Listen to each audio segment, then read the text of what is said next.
So I'd like to jump ahead to Scorpion Tea. Sure. Sorry, no pun intended. But tell me about the genesis of the band. What brought you guys together, and what were your intentions? You could have also said spill the tea.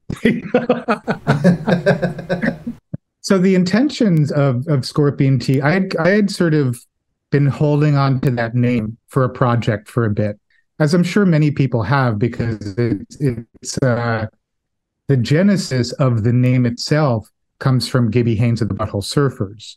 And in the short film Entering Texas that they made in the late 80s, a family arrives at this wayward, scary road in Texas where it says family style barbecue. And there's Gibby Haynes to greet these guests, masturbates into a frying pan, pours it into a cup, and serves scorpion tea in Texas. I just always thought that was so hilarious and weird and bizarre that it's like, wouldn't it be great to call a band Scorpion Tea? And after Genesis, it was the pandemic. There were so many things going on that were preventing people from getting together or moving forward in, things that they wanted to do. And an old buddy of mine had a knee surgery. He's from Colombia. And we just, been always been good friends or whatever. And he's like, anyway, I'm working on a record. Do you want to come to Colombia and record drums on it?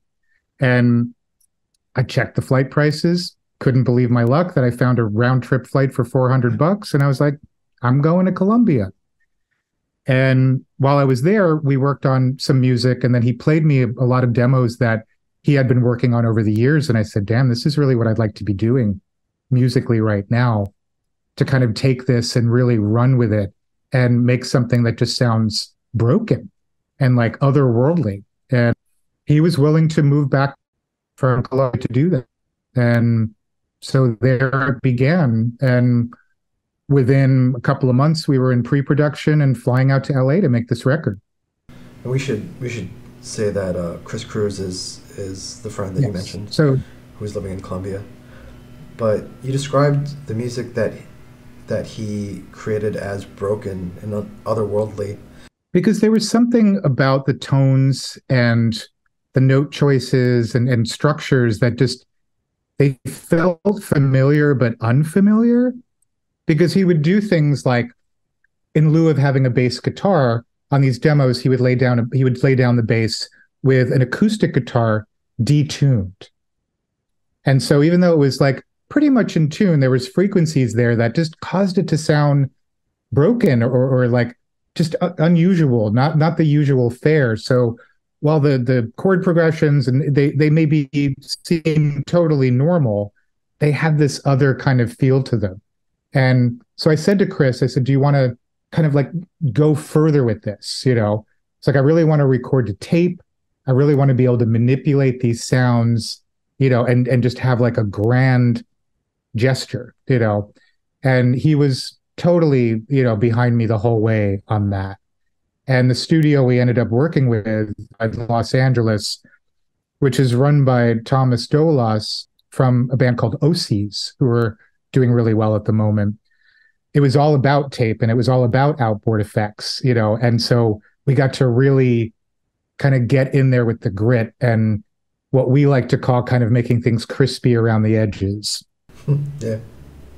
Yeah, the production of the album, and we can talk about working with Thomas Dolas in a little bit, but the production of the album is interesting because it's not necessarily a retro or throwback style, but it is very much, sorry, the word repudiation came up on this podcast a few weeks ago, and so for some reason that stuck in my head. Uh-huh. But it is like a repudiation of some of the slicker, recording and production techniques that you're hearing on a lot of post-punk and death rock style albums. Yeah, I think that we went to that studio sight unseen. I mean, that backstory is a little bit crazy because I had been working with another label and I was committed to self-funding to get a record out. And so the deal was sort of struck with Thomas at Studio 22 in LA.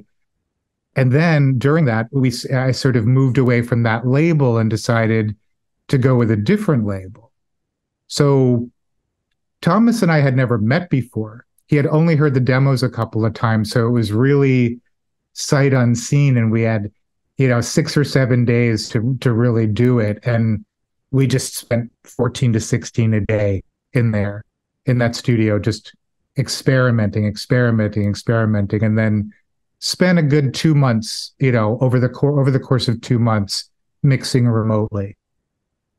So I would say about the sound that they were able to help create has a lot to do with Thomas and his studio engineer Juju Ashworth. They're really young, and it was like, wow, it fascinates me that they're so young. They understand tape and outboard effects so well, but I think that's also why it didn't have like a typical sound in a way, because it's not the type of sound that they're used to producing at that studio. So there was sort of like some really great accidents that were also able to happen. So did you guys actually record to tape? We did, yes. And then all of that was bounced digitally. So yeah, I mean, that I was very sort of hell bent on having the warmth of tape.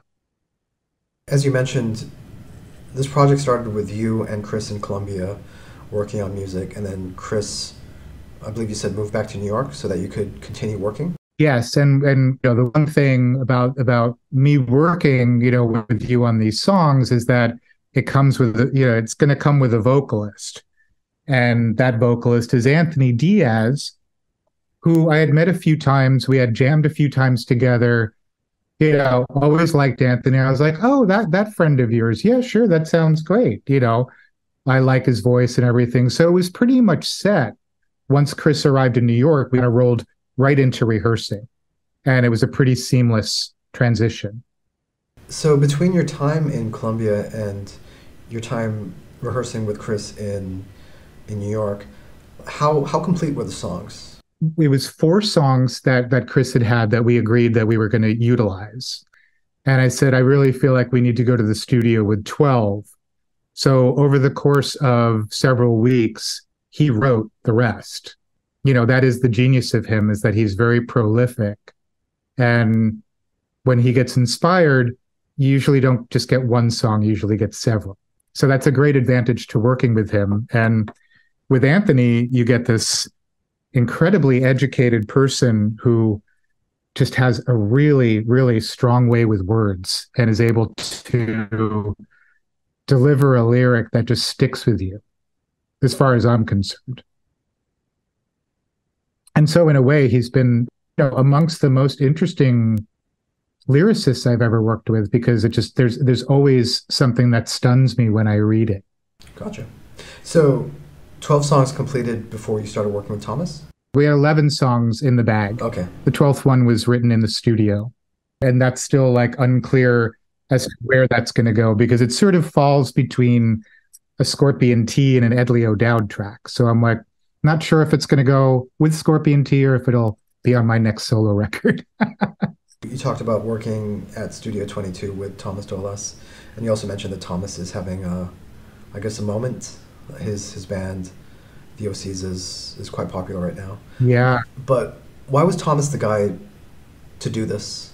Because Thomas was introduced to me by the former label I had been working with, by the guy who was running that. They're old friends from LA. And so it was just this kind of like, yeah, I'm going to put you in touch with my friend Thomas. Didn't know about OCs, didn't know about his amazing band, Mr. Elevator and the Brain Hotel, who I'm now a huge fan of. So yeah, like I said, kind of sight unseen, there was no deliberate connection with OCs or anything like that. Right. The label put you in touch, but were you convinced that this young guy was going to understand where you guys were coming from? I didn't know his age or anything about him until I met him in person.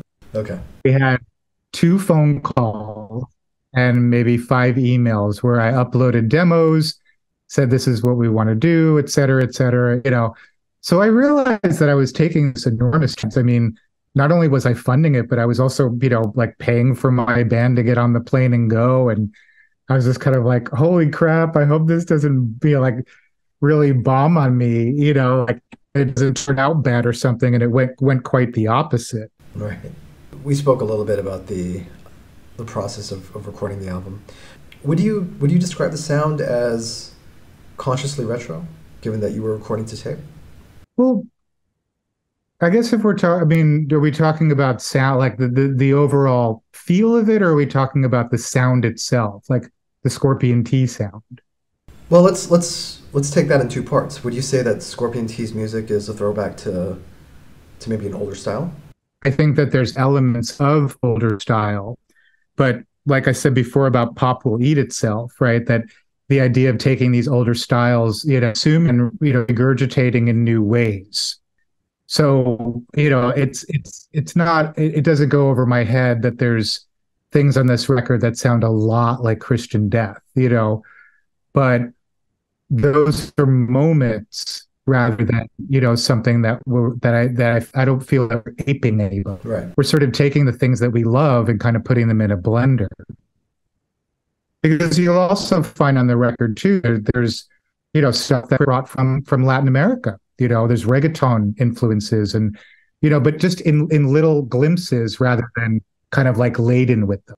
So in talking about Scorpion T, it's like the influences that are in it are so varied. And I was saying earlier that it doesn't go over my head that there are moments where it'll really sound like Christian Death, or somebody will say, "Oh, I really hear Killing Joke in this."